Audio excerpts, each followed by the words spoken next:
ala Yasin. Masya Allah. Terima kasih ibu-ibu ya. Makasih. Ibu-ibu terutama yang janda. Kalau ditelepon suaminya orang, jangan suaramu mendayu-dayu seperti tadi. Ini tadi bukan kencang, ini namanya syahdu. Suara begini yang kasih nafsu kita laki-laki. Assalamualaikum ibu. Waalaikumsalam. Bagaimana suaminya orang tidak tergoda? Lagi di mana ibu? Di rumah aja pak. Coba dong yang keras. Assalamualaikum. Waalaikumsalam. Lagi di mana ibu? Di rumah. Lagi ngapain? Apa kau tanya-tanya? Oh, enggak, diteleponnya lagi kau besok. Ini Waalaikumsalam. Caleda. Wih, ada juga Bugis di sini. Saya pergi ceramah, macet mobil, enggak bisa gerak, mau mundur tidak bisa, maju tidak bisa. Saya baca surah Yasin 2 kali, enggak goyang-goyang mobilku. Begitu datang polisi lalu lintas, selesai. Ya. Pun kalau ada polisi yang minta-minta uang di jalan, biar anak SMP diminta juga uangnya, itu polisi film India. Kenapa kau melanggar? Kau tidak lihat ini rambu-rambu? Saya lihat Pak Polisi. Kenapa kau langgar? Saya tidak lihat Bapak. Kenapa kau tidak lihat saya? Bapak sembunyi di tikungan. Ini polisi film India.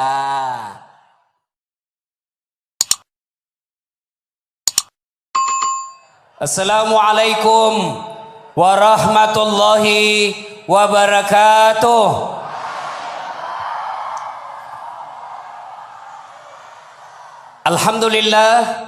Alhamdulillahi rabbil alamin. Wabihi nasta'inu ala umurid dunya waddin. Ashhadu an la ilaha illallah wa ashhadu anna Muhammadan abduhu wa rasuluh. Allahumma salli ala Sayyidina Muhammad wa ala alihi wa sahbihi ajma'in, amma ba'd. Faqad qala Allah subhanahu wa ta'ala fi kitabil karim wa huwa asdaqul qailin. A'udzu billahi minasyaitonir rajim. Bismillahirrahmanirrahim. Ya ayyuhalladzina amanu taqullaha haqqa tuqatih wa la tamutunna illa wa antum muslimun. Wahai orang-orang yang beriman, bertakwalah kalian kepada Allah dengan sebenar-benarnya takwa, dan janganlah kalian mati kecuali dalam keadaan beragama Islam. Ayat ini Jumat dibacakan khatib. Tidak sah khutbah Jumat bila khatib tidak membaca ayat ini. Ini berarti ayat ini sangat penting sehingga harus diulang-ulang tiap pekan. Seolah-olah Allah ingin berkata kepada kita, hai hambaku, hati-hati kalian. Kamu lahir agama Islam, nikah syariat Islam, tapi belum tentu kau mati dalam keadaan Islam. Adakah orang Islam yang bisa mati dalam keadaan tidak beragama Islam? Banyak. Contoh aja ini, contoh Jamar bos. Contoh, sabung ayam didapat sama polisi, kejar, jangan lari, masih lari. Kejar, jangan lari, masih lari. Polisinya tidak bisa kejar karena polisinya besar perutnya. Ada juga polisi saya lihat besar perutnya. Terpaksa kejar tidak bisa, tembak peringatan ke langit. Tembak satu kali masih lari. Tembak 2 kali masih lari. Tembak 3 kali ke langit masih lari. Terpaksa dilumpuhkan. Duh! Tembak kakinya, kepalanya dikena. Saya tanya temanku yang polisi, bagaimana caranya bos? Kakinya kau tembak, kenapa kepalanya dia kena? Dia bilang soalnya waktu ditembak dia jongkok. Nah kena kau cilaka. Ini polisi film India, bukan polisi Indonesia. Polisi Indonesia orang bagus-bagus bos. Jangan kau musuhi polisi. Woi anak muda, sekermania. Kalau hilang, woi. Kalau hilang motormu siapa kau cari? Pembakal. Siapa kita cari? Polisi. Ibu-ibu, rumah dirampok, anak dibunuh, suami dibunuh, ibu pergi ke polisi. Tolong Pak Polisi, cari pelakunya. Ini orangnya, ini ciri-cirinya. Tolong dia. Apa kata polisi? Mohon maaf ibu, baru saja polisi bubar. Makanya jangan musuhi polisi. Saya pergi ceramah, macet mobil, tidak bisa gerak, mau mundur tidak bisa, maju tidak bisa. Saya baca surah Yasin 2 kali, tidak goyang-goyang mobilku. Begitu datang polisi lalu lintas, selesai. Ya, pun kalau ada polisi yang minta-minta uang di jalan, biar anak SMP diminta juga uangnya, itu polisi film India. Kenapa kau melanggar? Kau tidak lihat ini rambu-rambu? Saya lihat Pak Polisi. Kenapa kau langgar? Saya tidak lihat Bapak. Kenapa kau tidak lihat saya? Bapak sembunyi di tikungan. Ini polisi film India.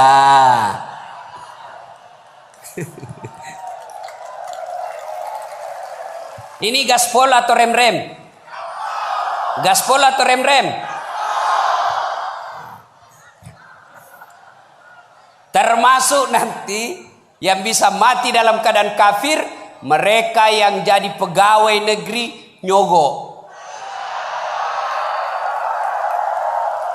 Selama dia makan gajinya, selama itu dia makan uang haram. Ini baru-baru penerimaan PNS. Apa? Ada yang bayar sampai 500 juta jadi pegawai. Apa hebatnya itu pegawai negeri? Mana ada pegawai negeri tidak ada utangnya di koperasi. Katanya pegawai negeri itu tanggal 1 sampai tanggal 10 makannya apa? Sari laut. Tanggal 11 sampai 20 turun sedikit, sari mie. Tanggal 21 sampai tanggal 30 sari don. Wa qala idzan bismillahirrahmanirrahim. Innallaha wa malaikatahu sallu alaihi. Masya Allah. Sesungguhnya Allah dan para malaikatnya bersalawat kepada Rasulullah Muhammad sallallahu alaihi wasallam. Maka wahai orang-orang yang beriman, bersalawatlah kalian kepada Rasulullah dengan sebaik-baik salawat. Suatu kali Nabi lagi duduk-duduk dengan malaikat Jibril. Tiba-tiba Nabi melihat ada malaikat 1 juta jari-jarinya. Adek-adek, cowok, berapa jari-jarimu, Dek? Cacat kok itu. Ada kakimu toh? 20 bos. Ini malaikat 1 juta jari-jarinya. Nabi kagum dan bertanya, wahai Jibril, malaikat apa itu? Banyak betul jari-jarinya. Jibril menjawab, itu malaikat yang Allah tugaskan mencatat air ketika hujan. Ada yang bisa catat hujan, Ibu? Ada? Biar Pak Mardani yang banyak uangnya tidak bisa juga dicatat itu. Kenapa? Laju dan banyak bersamaan jatuhnya. Lalu Nabi bertanya kepada malaikat ini, wahai malaikat, apa kau mampu mencatat air ketika hujan? Ya, ku catat yang jatuh di laut, ku catat yang jatuh di gunung, ku catat yang jatuh di darat. Semua aku catat, tak setetes pun yang tidak aku catat. Lalu malaikat ini berkata, ya Muhammad, ada satu yang tidak bisa aku catat. Kenapa? Lebih banyak jumlahnya dari air hujan. Apa gerangan? Ketika umatmu berkumpul di satu tempat, lalu mereka bersalawat bareng-bareng kepadamu, aku tidak bisa mencatat betapa banyak pahala yang Allah turunkan di tempat itu. Nah, maka ini luar biasa pahala yang kita dapat malam ini. Bersalawat lebih banyak pahalanya daripada jumlah air hujan. Maka saya mau dengar-dengar ini bubuhan Banjar. Mana lebih kencang suaranya ibu-ibu dengan bapak-bapak? Bisa? Bisa? Yang merasa jenis kelamin laki-laki kau diam dulu bos. Ibu-ibu dulu. Halo ibu, jangan kalah sama laki-laki bu. Ayo ikut sama saya bu, sholawat yuk. Sholatullah ala toha, sholatullah ala yasin. Masya Allah. Terima kasih ibu-ibu ya. Makasih. Ibu-ibu terutama yang janda, kalau ditelepon suaminya orang jangan suaramu mendayu-dayu seperti tadi. Ini tadi bukan kencang, ini namanya syahdu. Suara begini yang kasih nafsu kita laki-laki. Assalamualaikum ibu. Waalaikumsalam. Bagaimana suaminya orang tidak tergoda? Lagi di mana ibu? Di rumah aja pak. Coba dong yang keras. Assalamualaikum. Waalaikumsalam. Lagi di mana ibu? Di rumah. Lagi ngapain? Apa kau tanya-tanya? Oh, ndak diteleponnya lagi kau besok. Ini Waalaikumsalam. Caleda. Wih, ada juga Bugis di sini. Wih, boleh tahan ini bubuhan Bugis. Saya ke Banjarmasin banyak orang Bugis. Saya pergi Kota Baru banyak orang Bugis. Saya pergi Pagatan, bahasa Bugis orang di sana. Begitu saya masuk penjara banyak juga orang Bugis. Ibu-ibu diam, kita dengar ini adik-adik remaja nih. Ayo, cowok, keluarkan suaramu paling kencang. Yuk. Ya. Salatullah ala toha, salatullah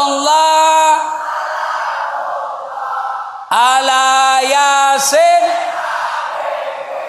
Alhamdulillah, mantap. Hebat memang. Alhamdulillah, terima kasih. Diam-diam semua, diam-diam. Kita dengar ini yang di atas. Ini lagi yang di atas ini, kita dengar. Ayo. Kau diam-diam semua, diam. Kita dengar ini. Bib, diam Bib. Kita dengar ini bapak-bapak ini ya. Yang gaya-gaya di atas ini. Ayo. Jangan mempermalukan bos. Ayo. Bareng-bareng, yuk. Lobet. Ini mau poligami, weh. Madodo betrain na bos. Wa qala idzan bismillahirrahmanirrahim. Ya ayyuhalladzina amanu dukhulu fis silmi kaffatan wa la tattabi'u khutuwatis syaitan innahu lakum adu mubin. Wahai orang-orang yang beriman, masuklah engkau ke dalam Islam secara sempurna dan janganlah engkau ikuti langkah-langkah setan, karena sesungguhnya setan itu musuh yang nyata bagi kalian. Musuh kalian bukan polisi, musuh kalian bukan ulama, musuh kalian bukan pemerintah. Musuh kalian adalah setan, yang mana setan itu musuh yang nyata bagi kalian. Ketika Bapak Ibu mendengarkan acara ini, undangan untuk datang acara ini, setan menggoda kita di rumah. Tidak usah kau datang, tidak usah nonton, lebih kau nonton sinetron.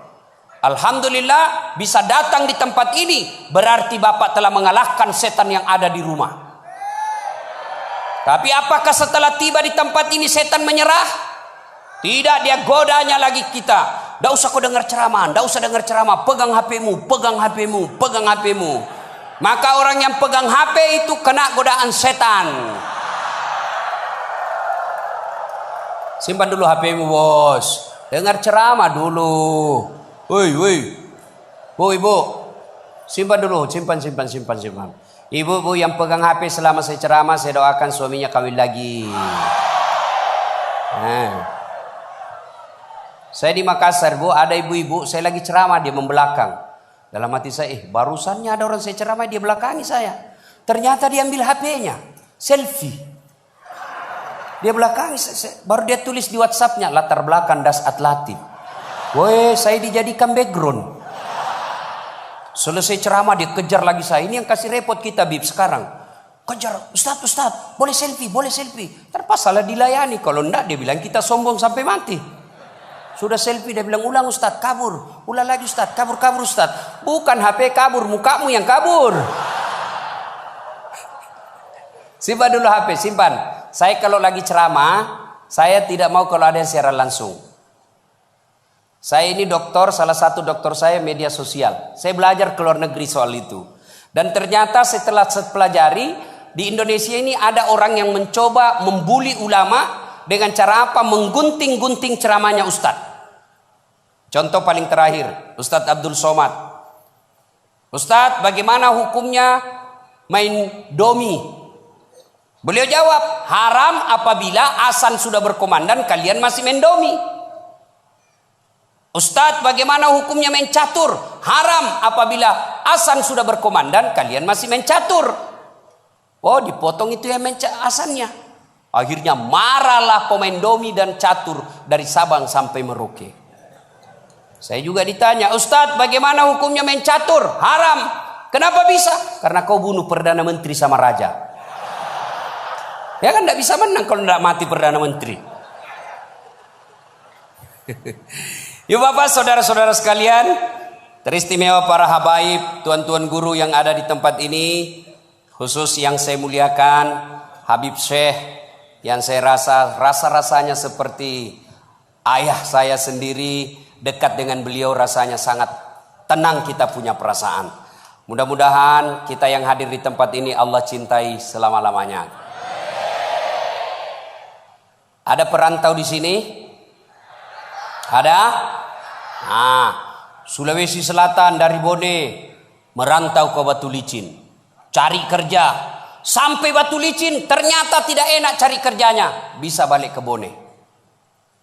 Dari Surabaya cari nafkah ke Batu Licin, sampai Batu Licin ternyata pun tidak enak di sini, boleh balik ke Surabaya. Dari Jakarta coba-coba usaha-usaha di Batu Licin, ternyata tidak peluang dan makin susah hidupnya, boleh balik lagi ke Jakarta. Masih ada pilihan. Tapi demi Allah, ketika bapak ibu sudah masuk di kubur, senang tidak senang kau tinggal di situ, tidak boleh kau keluar. Ya, nggak bisa, panas di sini, keluar dulu. Bapak tidak senang di rumah sebelah, bisa balik ke rumah utama. Pergi merantau tidak senang di sini, balik lagi ke kampung. Tapi demi Allah, ketika sudah balik ke kubur, tidak ada alasan lagi untuk keluar. Almarhum Haji Mamin telah berada di alam kubur, dan Rasulullah Sallallahu Alaihi Wasallam menginformasikan, ketika kita sudah masuk kubur, ada beberapa jenis orang yang menyesal dan tidak bisa lagi berbuat apa-apa setelah dia masuk di kubur. Siapa mereka yang menyesal setelah ada di kubur? Satu, mereka yang enggan bersedekah. Dalam Quran dijelaskan, ketika kita sudah wafat, lalu kita buka mata kita, lalu bertanya kepada malaikat, wahai malaikat, hari apa ini malaikat? Malaikat berkata kalau bahasa kita, mati mako. Wahai malaikat, ya Allah, kembalikan saya ke dunia, kembalikan saya ke Batu Licin, kembalikan saya ke Bagatan, sekejap saja, ya 5 menit lah. Untuk apa? Untuk sholat? Bukan. Untuk puasa? Bukan. Untuk haji? Bukan. Untuk apa? Untuk bersedekah. Semua hartaku saya sedekahkan jalan agama Allah. Bapak puasa dinikmati ketika puasa, haji dinikmati ketika haji, sholat dinikmati ketika kita masih hidup. Tapi sedekah, meskipun kita sudah di alam kubur, kita masih menikmatinya. Itulah yang disebut amal jariah. Bu, hui. Ibu, kalau meninggal siapa yang doakan?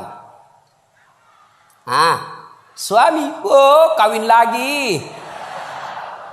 Ada kawan saya di Makassar meninggal istrinya, Masya Allah bengkak matanya. Dia bilang, Ustadz, rasa-rasanya saya tidak bisa lagi melanjutkan hidup saya. Hebat juga ini kawan saya, sampai bengkak-bengkak matanya menangis. Beberapa bulan kemudian saya pergi jogging di lapangan Karebosi. Dia adalah perempuan yang menyertainya, putih, bersih, panjang rambutnya, masih muda. Saya tanya, Haji, siapa itu? Dia bilang, yang baru Ustadz.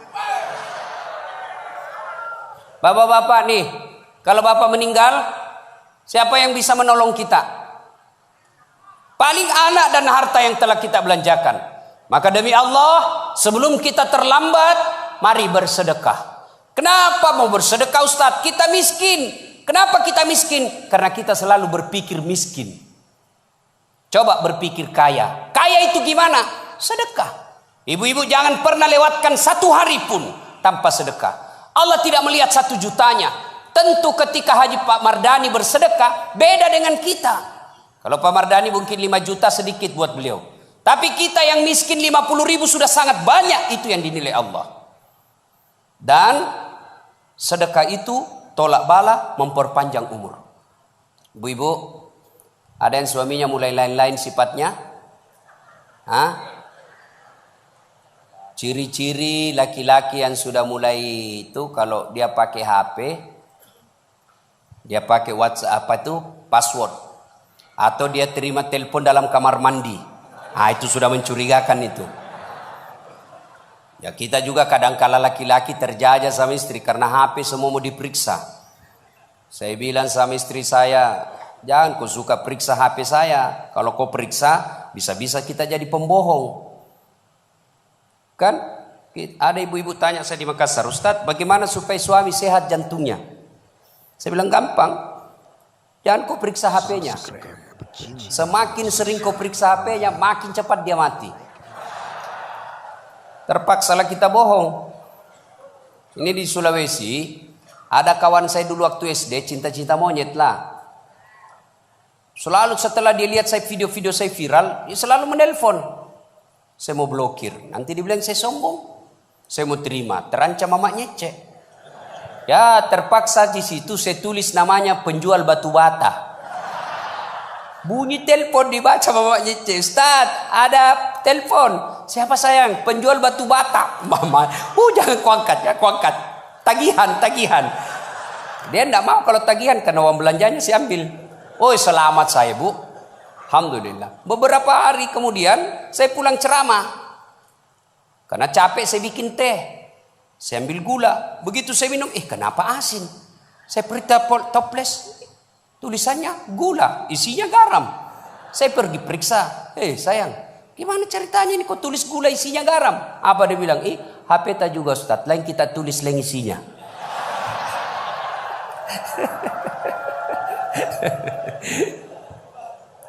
Nah ibu bapak saudara-saudara sekalian, ketika kita sudah wafat, maka yang bisa menolong kita adalah harta yang telah kita sedekahkan. Maka ibu-ibu bersedekahlah. Adik-adik kalian mau menjadi pengusaha, bersedekahlah. Lihat mana ada orang bangkrut gara-gara bersedekah. Contoh almarhum ketika hidup rajin bersedekah, dan akhirnya sifat dermawan itu ikut ke anak-anak beliau, ikut kepada keturunan beliau. Maka orang yang rajin sedekah insya Allah dicintai Allah dan Rasulnya, dan juga dicintai oleh masyarakat yang ada di sekelilingnya. Ada politisi di sini, jangan lalu koseke pelit. Tidak ada yang suka itu orang pelit. Percaya deh, tidak ada orang suka orang pelit. Bahkan orang pelit sekalipun tidak suka sama orang pelit. Dia bilang tidak usah ke rumahnya, pelit. Padahal dia juga pelit. Begitu jeleknya itu sifat pelit. Maka bersedekahlah. Sedekah. Kita jadi miskin karena kita tidak mau bersedekah. Coba carikan saya di Batu Licin ini yang bangkrut gara-gara sedekah. Coba cari. Apa pernah bapak mendengar, Ustadz itu rumah di sudut yang warna merah itu dulu kaya hanya karena rajin sedekah jadi bangkrut? Tidak ada. Yang bisa jadi bangkrut justru karena dia pelit. Bersedekahlah. Yang kedua, penyesalan kedua ketika kita di alam kubur, dijelaskan oleh Nabi adalah mereka yang memutuskan persaudaraan. Kok bisa Ustadz?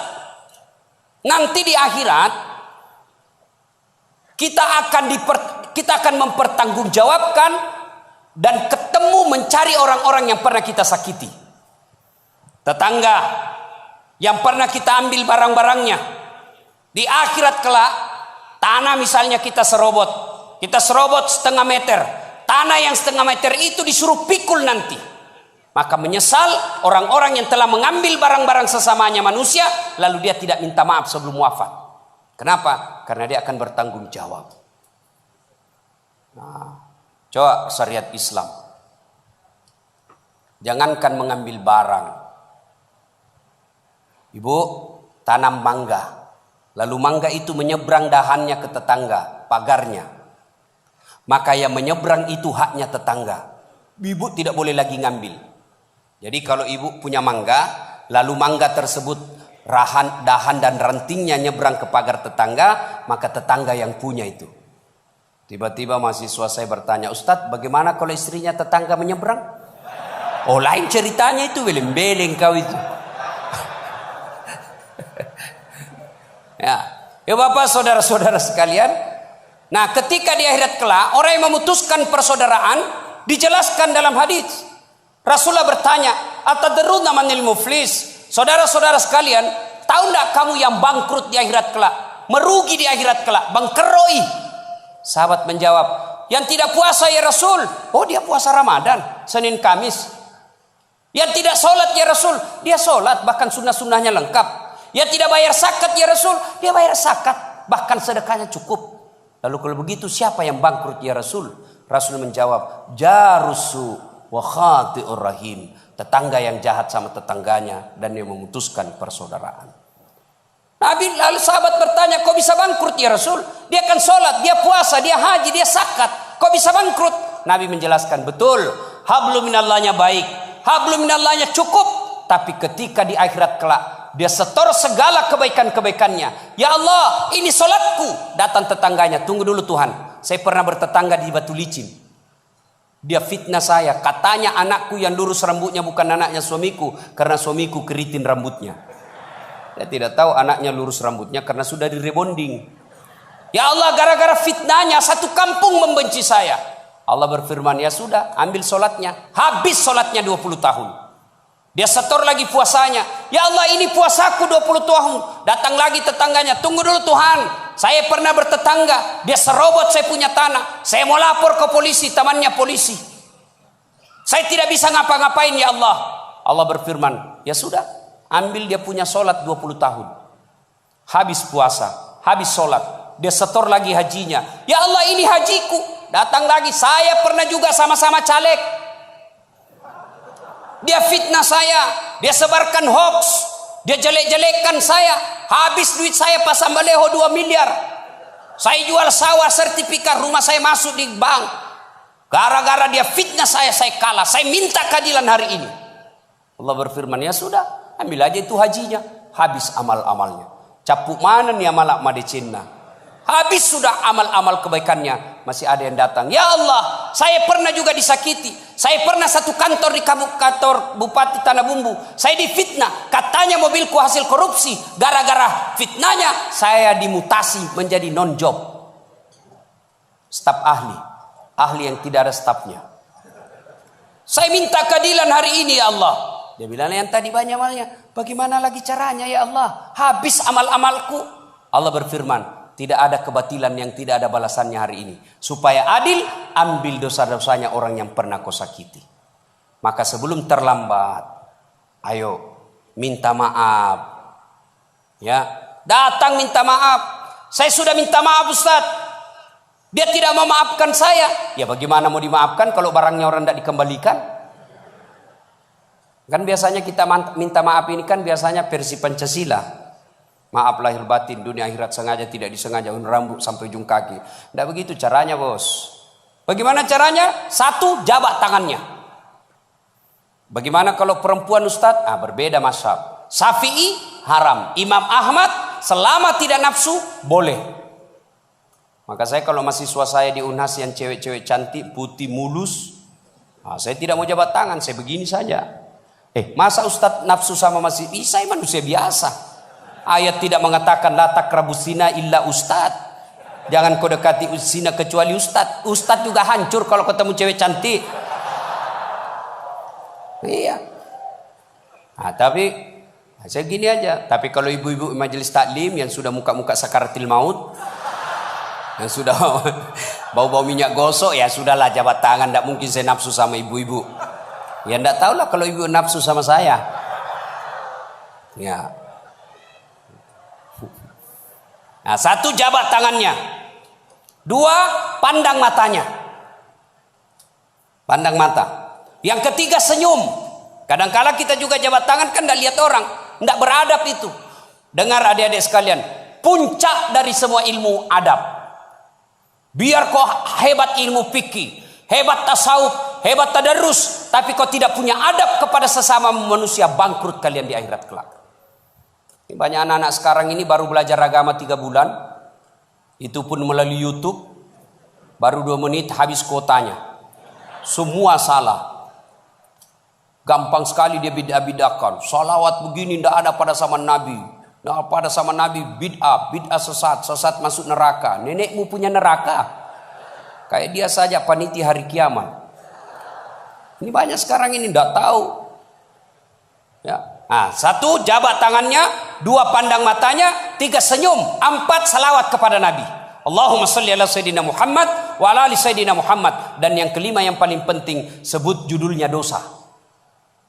Jadi bapak-bapak nanti kalau minta maaf sama istri, itu syaratnya. Jabat tangan, senyum, pandang matanya, sebut dosa. Jadi kalau suami minta maaf ibu, suruh sebut judulnya. Apa judulnya Pak? Tiba-tiba minta maaf. Enggak enak, nanti kau ngamuk lagi. Bilang apa? Ustaz Dasat bilang harus sebut. Apa? Mohon maaf ibu. Dulu waktu saya tugas di Banjarmasin, saya hilap. Ada perempuan mirip betul betul sama Pian. Maafkan saya selingkuh ibu. Dia bilang istrinya, enggak apa-apa Pak, saya maafkan. Memang itulah manusia biasa, kadang-kala kita hilaf. Saya maafkan kau karena bulan lalu saya juga selingkuh.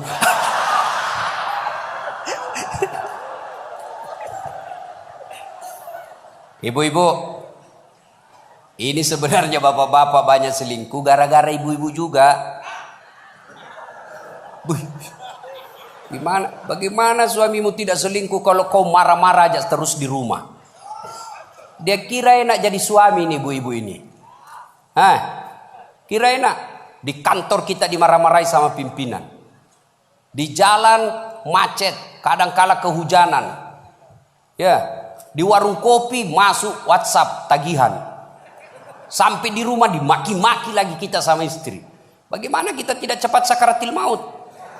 Ini perempuan sekarang seperti cuaca. Susah ditebak perasaannya.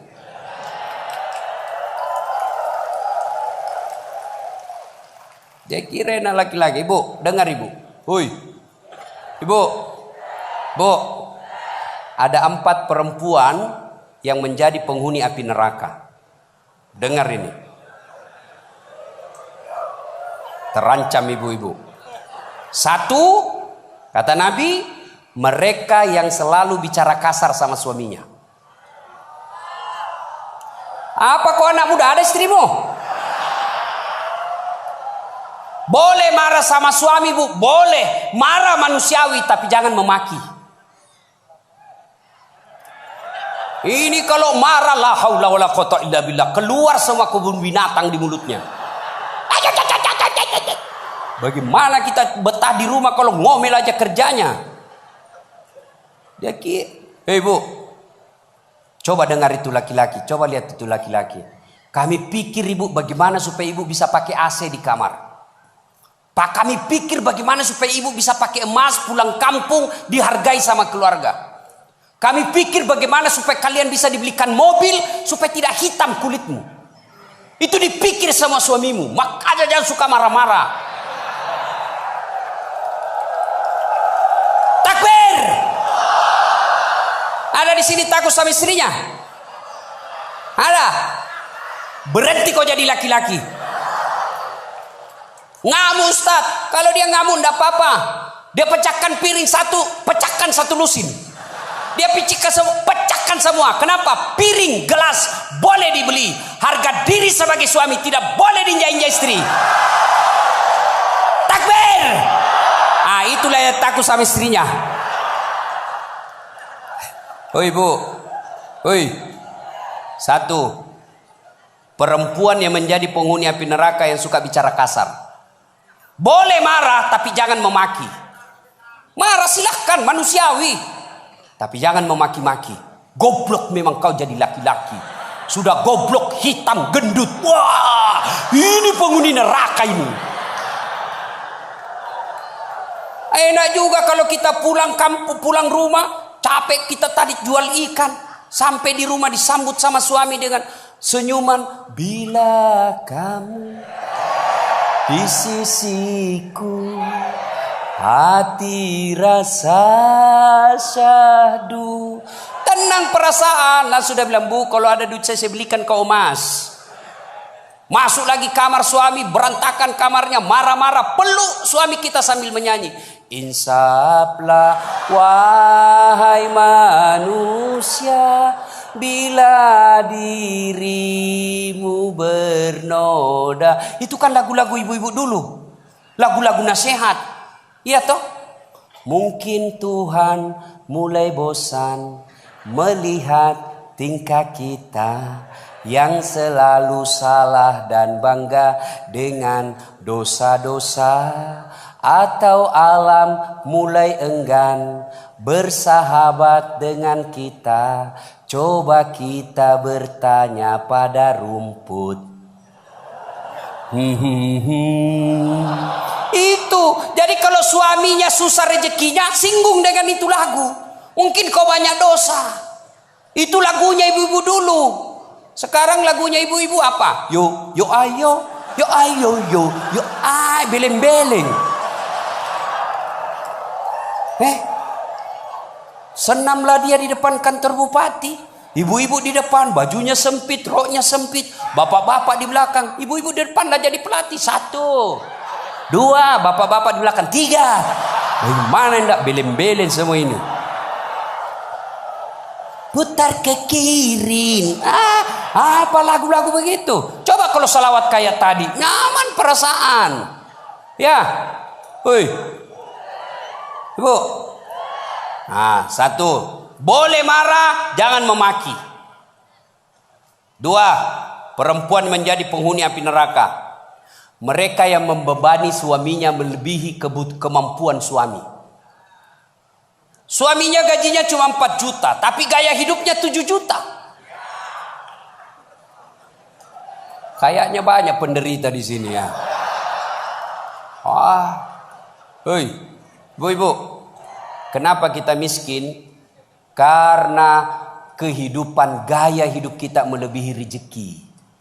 Allah kasih rezeki 5 juta 1 bulan, tapi gaya hidupnya 8 juta. Akhirnya apa? Ngambil kredit. Tidak bisa tenang.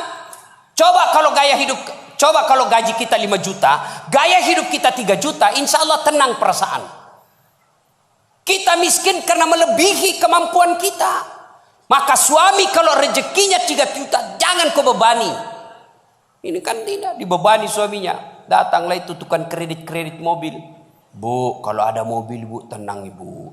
Ibu sudah tidak kehujanan. Pulang kampung nanti, ibu enak lagi. Satu keluarga, nggak perlu lagi naik PT-PT. Enak kan? Ini namanya penjual mobil. Semua enak dia cerita. Dia tidak cerita bagaimana kalau kempes bannya. Bagaimana kalau mogok mobilnya. Nggak dia cerita itu. Akhirnya apa? Ngusullah kepada suaminya, bang, masukin aja deh sertifikat rumah supaya kita bisa mobil. Pesan akhirnya pertama apa? saya, mari jaga nilai-nilai iman kita. Bulan kedua kita masih bergelut dengan zaman susah. Bisa. Akhirnya apa? Judi kembali merebak. Sudah diambil mobilnya, narkoba meracuni remaja dan pemuda-pemudi kita.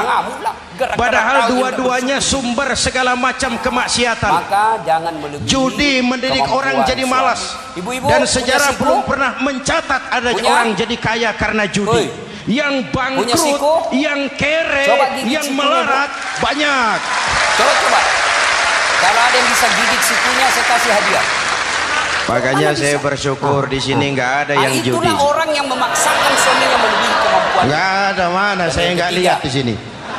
Nabi, entahlah kalau di luar sini. Jadi perempuan penghuni neraka, mereka yang mempertontonkan auratnya di depan lelaki. Judi itu penyakit, kalahnya bikin penasaran, menangnya bikin ketagihan. Itulah penyakitnya. Makanya lebih baik makan singkong betulan daripada makan roti mimpi. Biar kami setengah mati jaga mata. Ayo makan singkong betulan, makan roti mimpi. Lebih baik mana? Lebih baik makan roti betulan, Mas. Dia bilang dilihat haram, tidak dilihat barang bagus, maka solak-solak kok bos. Ya?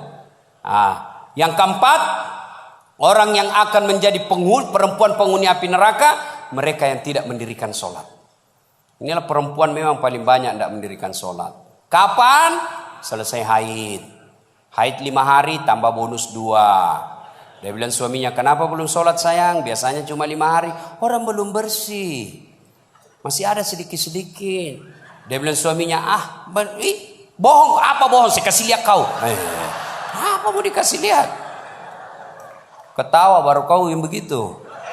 Kapan lagi perempuan banyak nak sholat? Kalau ada pengantin, mukanya dikira tembok, coklat, biru, krim, abu-abu, jilbabnya 3 lapis, kuning, coklat, jilbab sakaratil maut.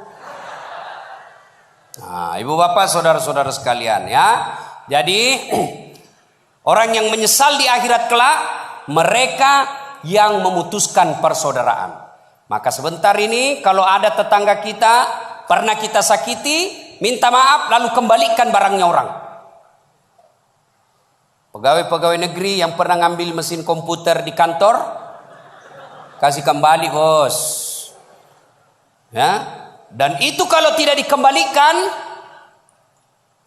ketika kita di padang mahsyar dipanggil kita satu-satu.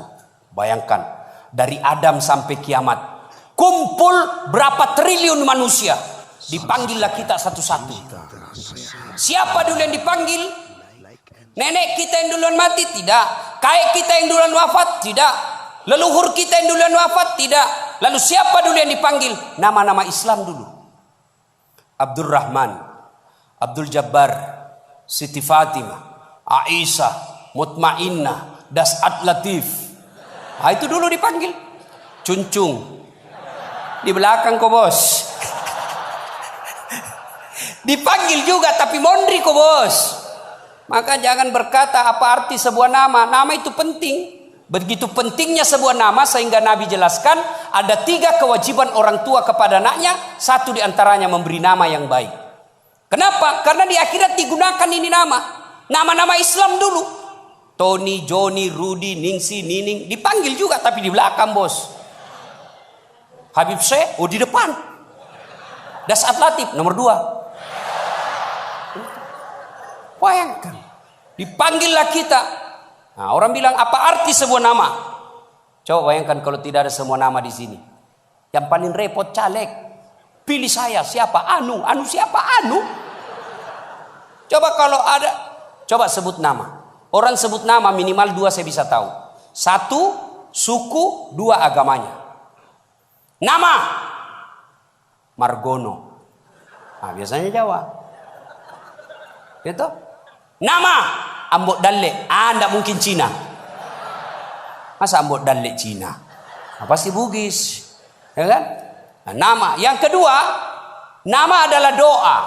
Ketika nama anak kita Mutmainnah, orang yang memanggilnya wahai Mutmainnah, wahai kau jiwa yang tenang, berarti orang mendoakannya. Dan di akhirat dipakai kelak. Ustadz, bagaimana saya Ustadz? Sudah terlanjur namaku Ronaldo. Karena bapakku pecinta bola. Bagaimana caranya Ustadz? Ya Islamkan.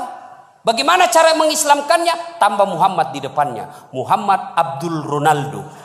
Nggak nyambung Ustadz. Biar nggak nyambung. Yang penting selamat kok bos. Masih ingat almarhum Presiden kita Soeharto? Sebelum beliau menunaikan ibadah haji, kan namanya cuma Soeharto. Setelah menunaikan ibadah haji, Raja Fat waktu itu sadar, wah menderita nih Pak Harto nanti. Kalau tidak diislamkan, maka diislamkanlah namanya, ditambah di depannya Muhammad Soeharto. Ibu Tin juga ditambah di depannya Siti. Maka ibu-ibu yang sudah terlanjur namanya islamkan.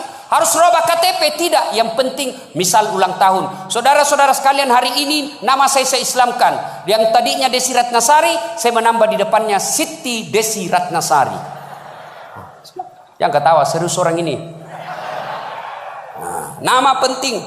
Dan pada saat itu ketika kita dipanggil satu-satu, wajah-wajah kita di padang mahsyar tidak lagi seperti ini. Ada yang mukanya seperti ular. Kata Nabi, siapa yang muka ular? Mereka yang suka menjilat-jilat. Ini di kantor bupati banyak begini.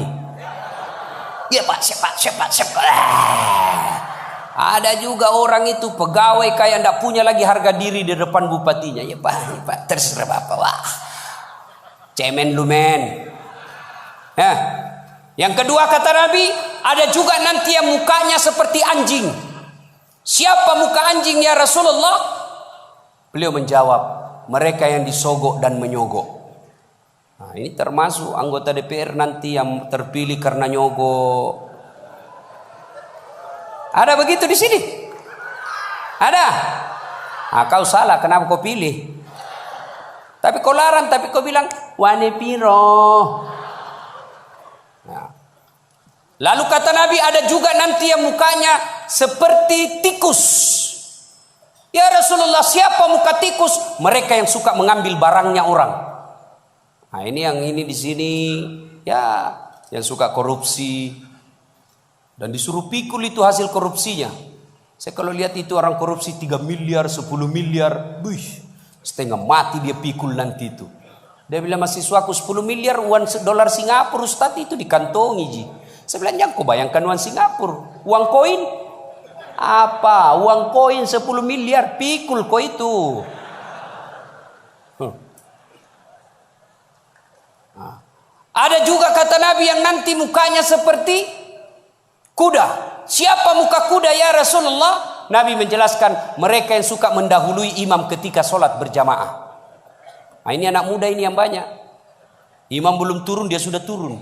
Imam belum naik dia sudah naik. Ditanya kenapa kok cepat sekali? Dia bilang ini orang tua Ustaz. Sudah lowbat, saya masih full charge. Tidak boleh begitu bos. Ini juga imam kadangkala harus perhatikan. Ada juga kadangkala imam membalik-balik sunnah Rasul. Nabi jelaskan kalau kau jadi imam ringkaskan bacaan solatmu. Ini baru jadi imam mau takbir aja sudah lama. Gaji itu wakak mani bawan selesai. Ada juga yang begitu. Kata Nabi ringkaskan bacaan solatmu. Ringkas. Yang kedua kata Nabi, bacalah yang umumnya orang hafal. Tujuannya apa?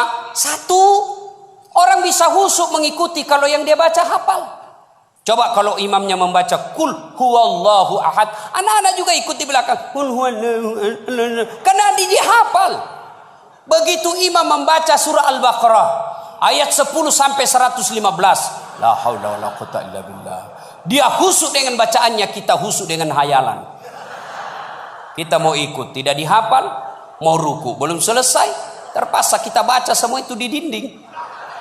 Keadaan keuangan masjid, pengeluaran, saldo, waduh. Sudah dibaca satu tripleks, belum selesai bacaannya imam, dibaca lagi kalender. Persatuan Guru Republik Indonesia cabang Kabupaten Tanah Bumbu. Selesai lagi, belum selesai imam, dibaca lagi bajunya orang caleg DPR RI nomor urut 7 dari Partai Nasdem. Dibaca semua Pak. Siapa yang salah? Siapa salah? Imam. Makanya kata Nabi, baca yang umumnya orang hafal dan ringkaskan. Ada orang jadi imam, dites lah anak penghafal, kau jadi imam nak? Mau didengar bacaanmu? Jadi imam lah, hanya dia yang hafal. Begitu lagi sholat tiba-tiba ada cicak jatuh kena telinganya, stres hilang hafalannya. Dia apa sambungannya ini? Dia lupa betul, hening satu masjid. Tiba-tiba imam berkata, tolong bantu di belakang. Dia bilang di belakang, saya juga tidak tahu. Tiba-tiba berteriak, kalau begitu ya sudah, Allahu Akbar. Memangnya anggota DPR. Saya punya pengalaman ini Pak, waktu saya kecil di kampung SMP saya waktu itu sholat asar lama sekali imam sujud. Kenapa lama betul ini imam sujud? Ada apa ini? Tiba-tiba ada kawan saya nakal, diangkat kepalanya. Hilang imam. Ternyata yang ditunggu sudah keluar. Dia keluar dari pintu samping. Kacau sholat. Selesai sholat ditanya, Pak Imam, kenapa kau tinggalkan kami? Dia bilang, saya kentut nak. Pak Imam, lain kali kalau kentut kasih bangkit dulu kepala supaya kami lihat kau keluar. Dia bilang, saya sengaja, malu saya kau lihat. Kacau.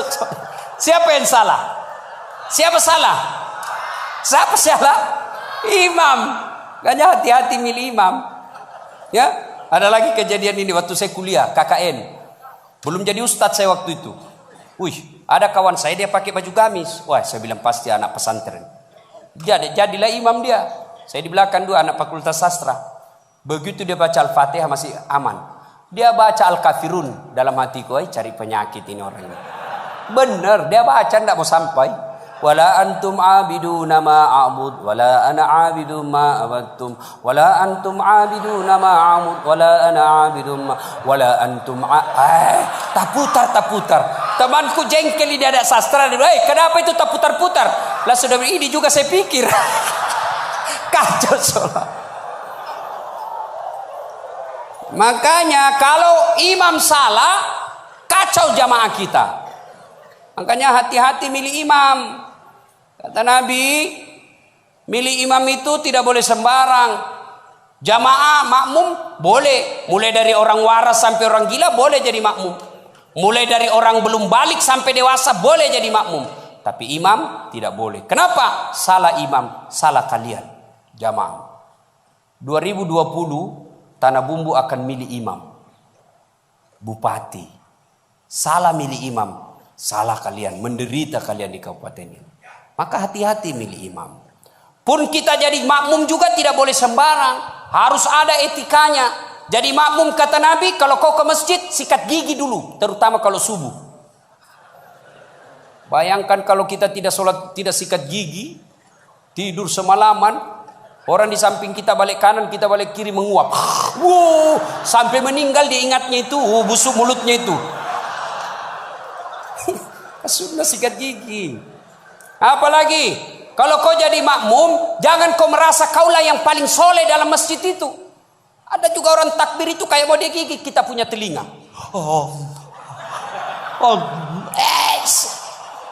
Cool man. Baca Al-Fatihah kayak dia ada di telinga sampingnya.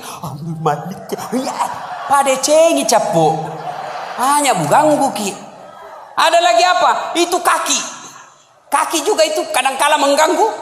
Kita kasih pindah, dia kasih pindah lagi kakinya. Kasih pindah, dia kasih pindah lagi. Saya jengkel, saya injak. Selesai salat. Ustaz, kenapa kau ganggu saya? Makanya adik-adik, kalau mau saya tanya, kenapa kau kasih pindah-pindah kakimu? Kau ganggu saya? Dia bilang supaya rapat saf. Bos, sini. Kalau mau rapat sapmu bukan jari-jari kaki yang kau tempel. Tapi apa? Bahumu atau siku. Kalau siku rapat, pasti sap rapat. Tidak ada orang sholat begini. Tapi kalau kakimu rapat, sapmu longgar.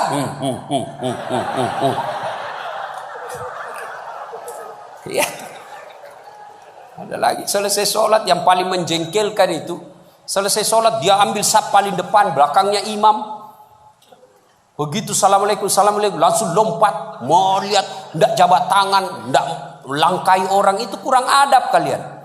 Kalau kalian tidak mau doa bersama, tidak mau jabat tangan selesai sholat, ya sudah di belakang kau duduk, supaya kau tidak ganggu orang.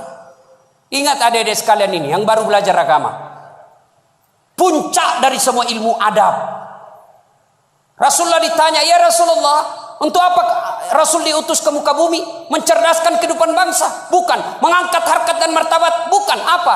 Liutammima makarimal akhlak. Memperbaiki akhlak manusia. Ini kita berbeda mazhab, saling mengkafirkan, saling menghina. Zaman sekarang aja ini kita ribut-ribut sesama muslim. Dulu tahun 90-an, kita kalau sholat subuh, Allahu Akbar. Di samping kita tidak kunut, dalam hati saja, oh Muhammadiyah. Selesai. Allahu Akbar. Tidak kunut, Muhammadiyah berarti ini. Itu aja dia. Sekarang saya pun dimaki-maki di Facebook. Apa kau Ustaz? Bicara-bicara sunnah. Baru kau tidak pelihara sunnah. Kenapa kau tuduh saya tidak pelihara sunnah? Buktinya kau tidak pelihara jenggot. Ya mau diapa kalau tidak mau tumbuh? Saya sudah kasih minyak, tidak tumbuh-tumbuh. Malah marah istri saya. Ini Ustaz kasih kotor-kotor bantal. Saya kasih minyak nih Bu. Ya. Nah saudara-saudara sekalian, ini golongan, maka sebelum wafat minta maaflah orang-orang yang pernah kita sakiti. Kalau ada berkaitan dengan barang, kembalikan. Ibu-ibu yang pernah ngambil sendoknya orang ketika pengantin, kasih kembali. Karena ada juga itu ibu-ibu Columbus. Tahu Columbus? Kelompok ibu-ibu pembungkus. Kalau ada pengantin dia bungkus semua kuat. Yang ketiga, penyesalan kata Nabi, yaitu mereka yang tidak menjawab azan salat ketika azan berkumandang. Puasa, haji, zakat, sedekah, semuanya akan sia-sia ketika tidak mendirikan salat. Adik-adik, kalian tidak usah malu kalau kalian tidak jadi pegawai negeri. Ibu-ibu, kalian tidak usah cemas dan merasa malu kalau sampai sekarang ini masih ngontrak-ngontrak rumah. Tapi malu dan cemaslah ketika sudah dewasa seperti ini, belum mendirikan sholat dengan sebaik-baiknya. Kalau sholat kita insya Allah baik, maka hidup kita akan diperbaiki oleh Allah Subhanahu wa ta'ala. Kalau sholat kita bagus, Allah yang akan menyelesaikan semuanya. Di dunia ini tidak ada orang tidak punya masalah. Semua kita punya masalah. Pasti. Jangankan kita, Nabi ada masalahnya. Beliau masih dalam kandungan sudah wafat bapak beliau. Baru 4 hari setelah lahir diambil sama ibu susunya. 4 tahun usia beliau baru diambil kembali Siti Aminah. 6 tahun meninggal lagi ibu beliau, yatim piatu. 8 tahun meninggal lagi kakek beliau, diambil oleh pamannya. 12 tahun sudah ikut perang. Makin ke sana makin banyak tantangan. Diusir dari kampung halamannya. Dan siapa yang mengusirnya? Bukan orang lain. Siapa? Pamannya sendiri. Maka Nabi saja punya masalah, apalagi kita. Adik-adik, ini ibu-ibu kalau ada masalah, maka perbaiki sholat. Insya Allah, Allah yang akan selesaikan masalah-masalah kita. Tidak ada orang tidak ada masalahnya. Maka kalau mau selesai masalah, man yattaqillaha yaj'allahu makhraja. Allah yang akan menyelesaikan masalah-masalah kita. Bukan berarti tidak ada masalah. Ada masalah, tapi Allah yang selesaikan. Nah, ada masalah, perbaiki saja sholat. Ada yang bilang itu sholat Ustaz, masalahnya lebih banyak lagi sekarang. Nah, bisa jadi dia sholat tapi tidak ikhlas. Hayya 'alas sholat, asar lagi. Padahal barusan kita sholat duhur. Kok tidak ikhlas? Saya sholat Ustaz, betul kok sholat, tidak ikhlas. Mana buktinya? Pakaian seada-adanya. Malah di ibu-ibu yang tanya, Ustaz, bolehkah orang sholat itu tidak pakai BH? Kenapa bisa ibu? Panas sih Ustaz, tidak ada AC, tidak ada kipas angin. Kita baru pulang pasar. Boleh, tapi apa itu beradab? Ibu-ibu pergi ketemu gubernur tapi tidak pakai BH, boleh kan? Tidak Pak Gubernur. Mohon maaf ini Pak Gubernur. Coba. Ayo. Saya sholat Ustaz, betul kok sholat tapi main-main. Allah. Wa kana wa ya kunustan. Ini serang.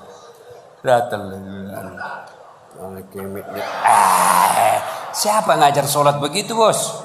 Ada juga orang sholat kayak ditiup angin. Ada lebih parah Allah. Siapa ajar kau sholat mak keju-keju? Jadi jangan heran ketika sudah 20 tahun sholat kok masalah kita tidak bisa lepas. Salah satu sebabnya kita sholat seada-adanya. Bapak saudara-saudara sekalian, tepat tanggal 12 Rabiul Awal tahun ke-11 Hijriah, Rasulullah sallallahu alaihi wasallam demam. Lalu Allah perintahkan kepada malaikat Jibril. Jibril, kau turun, panggil 3 malaikat, 2 malaikat, Israil, Israfil, Mikail. Kau turun 4 malaikat. Sampaikan kepada Muhammad, Allah perintahkan saya menjemputmu dengan catatan tanya dulu. Kalau dia sudah mau cabut nyawanya, kalau belum tunda sampai mau. Turun malaikat. Langit pertama, langit ke-7 masih berempat. Jibril, Mikail, Israil, Israfil. Langit ke-6 sampai ke-2 masih berempat. Di langit pertama Jibril berkata, malaikat pencabut nyawa saya tidak bertugas. Kau saja yang turun, jemput Nabi Muhammad. Tapi kata malaikat pencabut nyawa, tapi selama ini kamu yang ketemu. Kamu kan chase-nya. Kamu sahabatnya. Kau turunlah. Saya tunggu kau saja di sini. Turun malaikat pencabut nyawa. Depan rumah Nabi ketuk pintu. Assalamualaikum warahmatullahi wabarakatuh ya Rasulullah. Nabi menjawab, Waalaikumsalam warahmatullahi wabarakatuh. Fatimah buka pintu. Bah, tidak ada orang. Kata Nabi, sudah ada di samping saya. Kata malaikat pencabut nyawa, ya Muhammad, hari ini saya diperintah untuk mencabut nyawamu apabila kau mau. Menurutmu bagaimana? Kira-kira kalau Pak Cuncun ditanya ini apa jawabannya bos? Saya diperintah cabut nyawa. Tunggu dulu, orang belum jadi bupati. Pasti. Ustaz, dasat saya diperintah cabut nyawamu. Menurutmu bagaimana? Tunggu dulu, istri baru 1. Itu pasti mau sekali poligami tapi takut sama istrinya. Apa jawaban Nabi? Wahai malaikat, seluruh nabi dan rasul senior saya, setelah mereka melaksanakan tugasnya, mereka menghadap kepada Allah. Saya pun siap hari ini. Cuma ini ada yang lain. Mana Jibril? Jibril ada di atas. Kau panggil dulu deh. Ada yang saya mau tanyakan. Naik malaikat pencabut nyawa. Jibril, kau dicari sama CSU. Saya bilang memang kau ikut. Kau banyak cerita. Sudahlah kau turun sini. Turun malaikat Jibril. Ya Jibril, kalau hari ini saya harus menghadap kepada Allah, tolong berikan saya kabar gembira. Ya Muhammad, seluruh nabi dan rasul haram masuk surga sebelum engkau lebih dulu di dalamnya. Alhamdulillah. Ya Muhammad, seluruh malaikat yang pernah Allah ciptakan sekarang mereka antri menunggu rohmu. Alhamdulillah. Apalagi Jibril, ya Muhammad, kalau ada dosa dan kesalahan yang pernah kau lakukan, Allah telah mengampuni dosa-dosamu. Alhamdulillah. Tapi Nabi berkata, Jibril, itu kan saya tidak cemas soal diriku. Yang aku cemaskan siapa? Tolong kasih saya berita gembira soal umatku. Kita yang dicemaskan Nabi, tolong berikan saya berita gembira. Naiklah Jibril bertanya kepada Allah, turun membawa berita. Ya Muhammad, saya dapat berita gembira dari Allah. Apa? Meskipun engkau sudah tidak berada di tengah-tengah mereka, meskipun engkau sudah tidak berada di tengah-tengah umatmu, selama umatmu berpegang kepada Quran dan Sunnah, insya Allah umatmu selamat. Nabi berkata, kalau begitu laksanakan tugasmu malaikat pencabut nyawa. Jibril mundur, mulailah dieksekusi Nabi, dicabut rohnya, meninggalkan telapak kaki, naik ke betis, naik ke paha, menggigil Rasulullah, keluar biji-biji keringat di pelipis beliau, di daki beliau keluar keringat. Lalu Jibril membalik ke belakang, dilihat oleh Nabi. Ya Jibril, kenapa kau palingkan pandanganmu? Apa kau jijik melihat saya sekarang ini? Jibril menjawab, demi Allah dan Rasulnya, saya tidak jijik melihatmu ya Muhammad, cuma saya tidak tega melihat engkau menghadapi sakaratul maut. Lalu Nabi menjelaskan, ya Jibril, andai saja Allah tidak sayang dan cinta kepadaku, maka aku akan rasakan betapa sakitnya sakaratul maut ini. Sampai naik ke atas, sampai ke tenggorokan beliau, sampai ke bibir beliau. Beliau mewasiatkan 3 perkara. Kata Nabi, yang pertama, perempuan kalian, jaga perempuan di antara kalian. Yang kedua, solatmu, jaga solat kalian. Dan yang ketiga Nabi ucapkan, ummati, ummati, ummati, umatku, umatku, umatku. Nabi tidak mencemaskan anak cucu beliau. Nabi tidak mengucapkan Fatimah anakku. Siapa yang diucapkan Nabi? Ummati, ummati. Begitu cintanya Nabi kepada kita. Nah sekarang bagaimana cinta kita kepada Nabi? Salah satu cinta kita kepada Nabi dengan hadir di majelis salawat seperti ini. Hadir di tempat ini wujud kecintaan kita kepada Rasulullah. Pada zaman Nabi tidak ada salawat rame-rame seperti ini. Kenapa? Karena beliau ada di tengah-tengah kita, di tengah-tengah umat pada saat itu. Nabi pernah bertanya kepada sahabat, saudara-saudara sekalian, Anda tahu siapa yang paling menakjubkan imannya? Menakjubkan itu mengagumkan. Kata sahabat, para malaikat ya Rasul. Nabi katakan tidak. Bagaimana mereka tidak menakjubkan imannya? Mereka ketemu Allah. Kalau begitu, para nabi dan rasulnya ya Rasulullah. Nabi katakan tidak. Bagaimana kami tidak beriman? Kami menerima wahyu, ketemu dengan malaikat. Kalau begitu ya Rasulullah, kami inilah para sahabatmu. Nabi katakan tidak. Bagaimana kalian tidak beriman? Kalian ketemu dengan saya, kalian melihat mukjizat, wajar kalian beriman. Lalu sahabat berkata, kalau begitu siapa yang paling menakjubkan imannya ya Rasul? Nabi menjawab, umatku, saudara-saudaramu setelah kita ini wafat, mereka beriman kepadaku, mereka percaya kepadaku, padahal mereka tidak pernah ketemu Allah, mereka tidak pernah ketemu malaikat, mereka tidak pernah melihat mukjizat, mereka tidak hidup di tengah-tengah saya, tapi mereka beriman kepadaku dan bersalawat. Kita inilah yang hadir di tempat ini. Mudah-mudahan Allah berikan waktu dan kesempatan kepada kita untuk lebih banyak lagi mencintai Rasulullah. Salah satu di antaranya bersalawat seperti ini. Ketika Allah perintah kita puasa, Allah tidak ikut menunaikan ibadah puasa. Allah perintah kita haji, Allah tidak menunaikan ibadah haji. Ketika Allah perintah kita bersalawat, innallaha wa malaikatahu yusalluna 'alan nabi. Sesungguhnya Allah dan para malaikatnya bersalawat kepada Rasulullah Muhammad sallallahu alaihi wasallam. Maka wahai orang-orang yang beriman, bersalawatlah kalian kepada Rasulullah. Dengar, garis bawahi, yusalluna 'alan nabi, sallu alaihi wasallimu taslima. Salawat dengan sebaik-baik salawat. Maka jangan bersalawat sambil merokok, jangan bersalawat sambil mengisap. Kenapa? Seluruh ulama Timur Tengah mengatakan rokok itu haram, maka rasa-rasanya tidak etis ketika Bapak menyebut nama Nabi sambil mengisap rokoknya. Mudah-mudahan ada manfaat, lebih dan kurangnya mohon dimaafkan. Terima kasih atas waktu dan kesempatan. Kemuliaan yang sangat besar saya bisa hadir di tempat ini bersama Habib Syekh dan keluarga Bapak Mardani. Mudah-mudahan diberikan rezeki yang lapang, dibahagiakan dunia sampai akhirat.